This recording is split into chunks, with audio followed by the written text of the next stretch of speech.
Hey, what is up lads, welcome back to our new review, and today we're gonna review a Guilty Gear Strive. Arc System Works have been busy bees over the last few years, becoming the go-to developer if companies are waiting to get their intellectual properties into the fighting genre. This is while also working on their own fighting games, such as Guilty Gear Strive, the latest entry in Arc long-running anime fighter that started back on the Sony PlayStation in 1998. Guilty Gear has never hit the popularity of fighting games like Street Fighter, Tekken or Mortal Kombat, but it has a fan base that keeps the series alive. The developers wanted to change this and bring more people in, especially after new eyes have seen the developers work in Dragon Ball FighterZ, Persona 4 Arena and Granblue Fantasy Versus. To do this, developers felt something had to change, as Guilty Gear is known to be a complex fighting game, and so the developers had a target, which was to make Guilty Gear Strive more understandable and for the less hardcore fighting players, so they would be willing to give it a try. We will not know for a while if they were successful, but it was made this Guilty Gear different from the previous entries, so let's rock and see why. Let us get the story out of the way first. As while these are not most important element of the fighting game, story modes and single modes in general do well to keep the less hardcore fans interested in playing. Story modes in fighters have been improving over the years. The masters of this are NetherRealm Studios with their flashy cutscene-filled stories in the recent Mortal Kombat and Injustice games, blending fun cinematic scenes with the gaming fighting mechanics seamlessly transferring between them. Guilty Gear Strive has a story mode, but there are no interactions with this, no fights, no quick time events, it is literally watching a show. It is even broken down into around 20-minute chapters, offering around 4 hours of Guilty Gear done in the game's engine. Guilty Gear has done this in the past, but it would often be more like a visual novel with animations between sections of dialogue, delivery with a small facial or body movements. This time it's a completely fully animated. It does feel a bit strange to have to fight, but it seems the developers wanted to get the story told without having to adapt to bring in gaming elements or fit in pointless fights. One thing coming from watching the story is that I do feel that I understood Guilty Gear and its characters better. If you have never played the series before, then some things will feel a bit lost. Thankfully, there is a database where you can read up information or watch the previous games, stories on the Arc System Works YouTube channel. There is a lot of characters and world building done here. The stories is the closing chapter for our hero Soul Bad Guy, and so he and the Gear Maker are central to the story, along with I Know and a couple of others getting a big share of the screen time. Other characters pop in and out, but those mentioned are the true Fortuners. The plot centers around the Gear Maker handing himself over to the President of the United States before the start of the G4 Summit.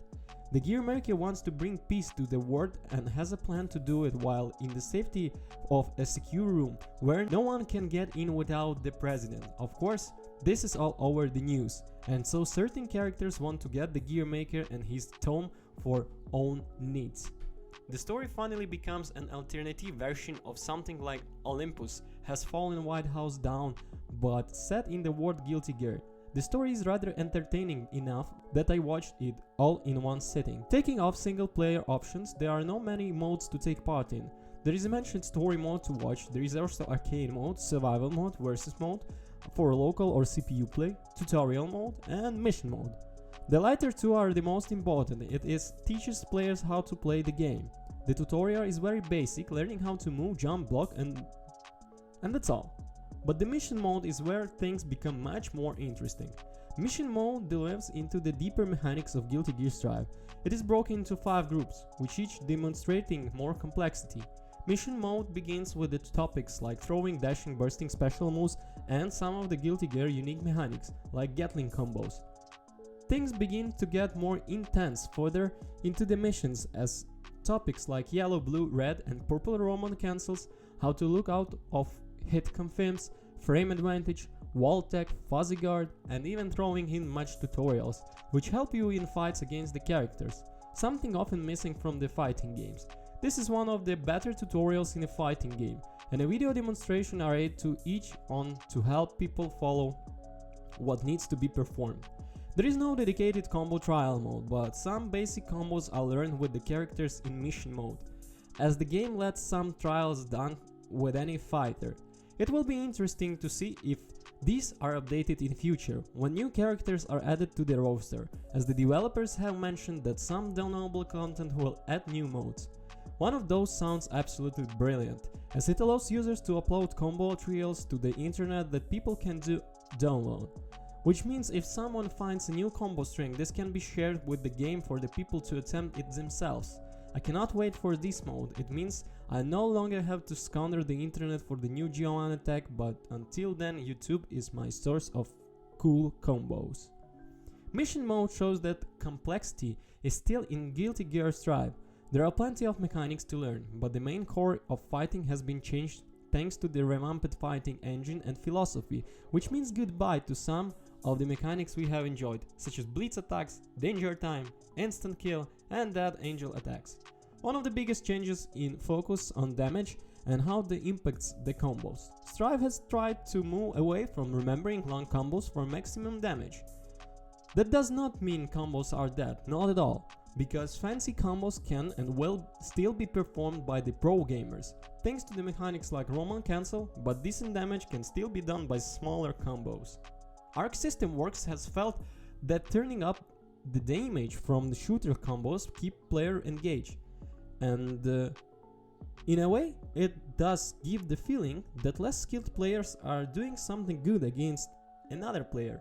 The new wall break mechanics also help less experienced players by breaking up the pressure from an opponent. A softened corner pressure can be a bit impact on the outcome of a battle. Guilty Gear Strive prevents the issue by having a wall break after so many hits in a combo that sends the character into a transition to another part of the level, in essence resetting the distance from the two fighters back into the middle of the screen is a neutral stance again. This is a sort of a get out of jail free card, as they no longer have to predict what the opponent is going to do to get out of the corner. Guilty Gear Strive is a tad slower previous games, but fights will be still quick due to high damage, plus the movement in the game is still fast compared to the other fighting games. There is plenty movability available from the high jumps, double jumps and air dashes. The place into the game waiting is players to be aggressive, so much that it rewards for doing so.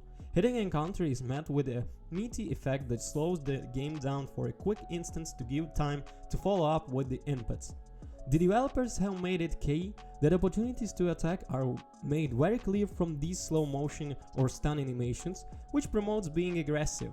This is rewarded with the tension meter, a bar that is used from Roman cancels and overdrive special movements, thanks to Super Fighter Supers, to build up faster, but if a player defends far too long, then the meter building is reduced. That is not to say defending is frowned upon. It is instead presented as the best defense in offense, as using Roman cancel is not only for the combo extensions, but can be used to slow opponents' recovery from frame animation, and even get out of the block stun. I found a good use for having full tension meter, as missing an overdrive special that allows with whiffling my opponent would have left me with a 50%, which I could use then to Roman cancel out of get to my save before the opponent applied the punishment for my poorly performed overdrive mode. It was mentioned this still has all been done to help the less serious fighting game players, and yeah, it does help it, in that sense because it gives them some essence of being able to deal some more damage to the other players, without constantly getting perfectly every round. I don't think that design has aimed at making the game fun for any level of play. I mean, in the end, a good player is still going to beat a bad player, especially if they dig deep into the Roman cancel system. But players, no matter their skill level, will feel they are more involved in the battles, and may just want to invest more time, as they feel that might be able to get somewhere in the game community without having been touch of that in every battle. Guilty Gear Strive is a beautiful game to witness in action, with banging tunes, quality and well thought out mechanics, and netcore is some of the best in the business thanks to acceptable of rollback. Change can often be time to adapt to, and whenever a serious change in mechanics, it can be met with Neoshige feedback from the hardcore fans, because it's not like something before. In all seriousness, what is Guilty Gear Strive should not be sniffed at all. This is still Guilty Gear. And so, there are still crazy mechanics here to learn that the lab rats will discover and abuse in high level play.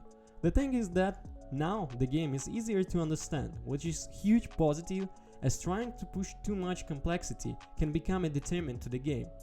This, in turn, makes Guilty Gear Strive such a bloody blast to play. So many matches have been intense due to the push for aggressive combat. This is some of the most fun I have in fighting games since the rebirth of Killer Instinct.